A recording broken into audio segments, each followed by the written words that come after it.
So does anybody have any questions for any of the four speakers?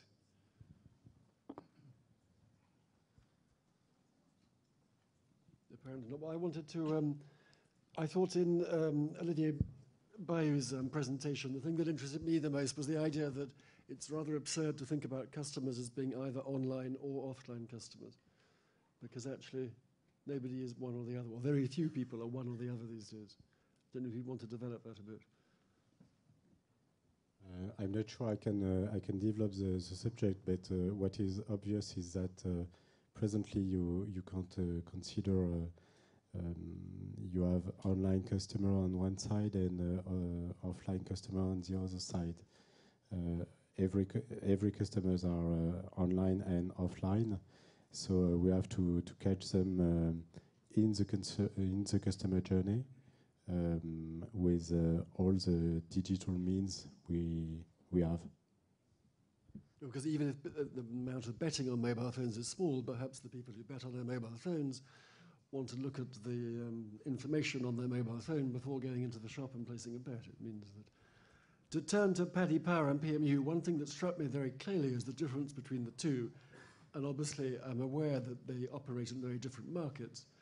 But whereas Paddy Power's advertising and promotion is all geared towards people that know about the sport, it's hard to imagine the PMU offering something on all Olivier Pellier's mounts, because they would assume that most of their customers didn't know Olivier Pellier had so many mounts. Whereas in the PMU film, even the turfiste, his horse won. It wasn't, he didn't talk about the trainer or the jockey, he said number 4 won. It's obviously a very different story between the two markets. I'm not so sure there is such a big difference. I mean, the distribution situation is different. So for sure, the problem we have to address is different. I think the major difference that, as I mentioned, Paddy Power operates directly their own betting shop. They have the direct link with the end consumers and with the punter. And for us, what is crucial today is that we don't have this direct link with the customers. We know the customers are very much contacted by many brands, many. We are already an entertainment offer, so we have to face new competition and directly on the betting side, the sports betting. So for us, it's crucial to be able to create that direct link with the end consumers, and that's really the main idea of all these tools that we want to implement. Deliver more information and be able to create the final link with the customer and deliver segmented information and promotion. I mean, what I want to return to the idea of creating stars and creating an entertainment. When you look at Paddy Power's promotion, Paddy Power knows who the stars are in the horse business and is talking about them the whole time, whereas the PMU rarely uses stars from the sport to promote its own business. It's true that this is the responsibility of our horse racing association shareholders and what they do on a regular basis, and especially this weekend we have the Prix l'Arc de Triomphe, the Qatar Prix l'Arc de Triomphe. So they have a specific campaign. So we don't leverage this in our above the line campaign, but for sure we deliver all this detailed information and on the star. Is it a jockey? Is it the horse? In our information tool. Yeah, I mean, if I could just add something on Paddy Power, I think we have a kind of 2 tracks to our strategy. One is our offers, and one is our more kind of brand building exercises. And on our offers, we're absolutely trying to make heroes out of the sporting individuals. So when we're doing the Premiership offers, or when we're doing the Tony McCoy enhances, or we do big offers on Ruby Walsh or certain trainers, that's absolutely focused on our core, which is our target betting market. But I think we also see ourselves as a wider entertainment brand, and we also see ourselves as someone who's trying to attract people into the market as well as just steal share from competitors. And that's why we do some stuff like Pope betting. You know, we did a big piece on who was going to be the next Pope in Vatican Square. Last time there was an election. We've got Dennis Rodman out in North Korea at the moment trying to broker a peace deal between the United States and North Korea. So we also try and do kind of headline grabbing stuff which might not necessarily directly pertain to a specific sporting event or a specific sporting icon, but generally tries to build the popularity of the brand and also build the size of the market by demystifying betting and making it not such a niche activity, but actually trying to make it a kind of a genuine mainstream leisure activity. As well, those of us that watch Channel 4 Racing know about I like to see the horse before I bet. It's not something that would make people who's never been racing laugh, probably. It's a sort of in-house joke at some point. Yeah, but I think, Channel 4 Racing is a good example. Channel 4 Racing is typically viewed by punters. It's viewed by people who are watching it to bet. So absolutely the stuff that we do that is specific for punters has a particular slant to it. But we also have a kind of separate track, like I say, which is, I think, trying to be a bit more mass market, trying to appeal to people outside of the sector, to try and bring them in, to say betting doesn't have to be complicated, it doesn't have to be scary, it doesn't have to be purely male-dominated, it doesn't even necessarily have to be purely about sport. It's a leisure activity, we're selling you entertainment, for a small ticket price. Okay, and then we managed to speak about mobile phone for an hour or so this morning without talking about how mobiles are going to be the main means of payment in the future. For presumably all forms of retail, we're going to be playing with our telephones very shortly.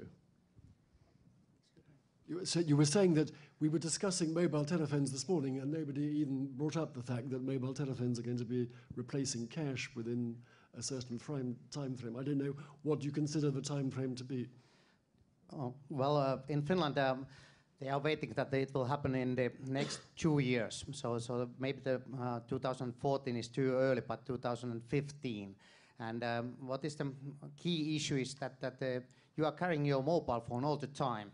And then you can also verify that it's your mobile phone, and they can check your identity with your mobile phone. So I think this cash is disappearing, and then maybe this bank card is also, you don't have to use it, so you can just use your mobile phone for everything. If I may complete, so we're going to start an experience in the very coming weeks with Orange. So Orange, which is the main telco operator in France, is launching their wallet, so payment wallet.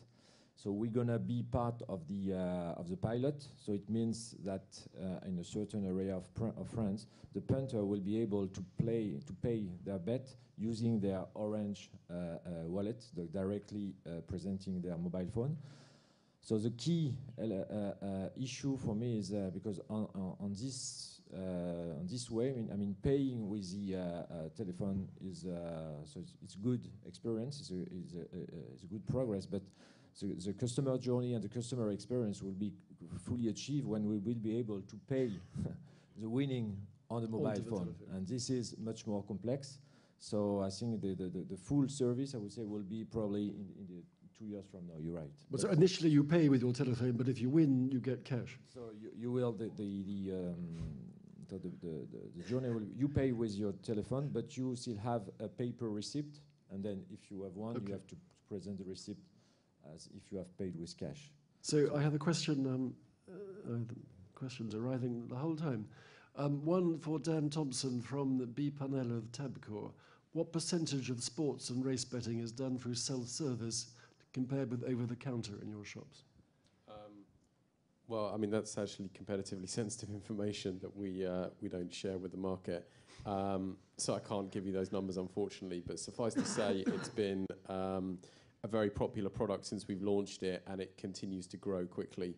And its popularity is evidenced by the fact that pretty much every competitor in the UK is rolling them out. So I'm sorry, I can't give you specific numbers, but we don't break them out to the city, so it would be unfair for me to bring those numbers out. Who assumes the risk of fraudulent transactions when credit and debit transactions are made for wagering? Sorry, say that again? Who assumes the risk that if someone is betting with a credit card or with a telephone in the future, who assumes the risk? Well, the card companies assume the risk at the moment. So we're offering, actually, similar to these guys, contactless in all of our shops, but the payment is guaranteed by the payment provider, so Visa or MasterCard. And then a question for Cyrille. You said that the reason for opening your own shops named PMU City is that it would be difficult to find new traditional partners. Why would it be difficult? It's becoming more and more difficult because the real estate price is becoming so high in the center of the main cities. Is that the let's say the traditional coffee shop tends to disappear a little bit, and they are replaced with much more fashion and high-end lounge coffee shop. And for this new kind of outlets, it's difficult to convince them to keep the PMU activity. So we have to address this issue and to be able to change the image and to be part of this new kind of environment. But today, so the alternative we have found is to create our own shops to maintain the presence in this very high value area. So are there any other questions that otherwise? No? I'll check that there are no more coming. Well, thank you very much, everybody.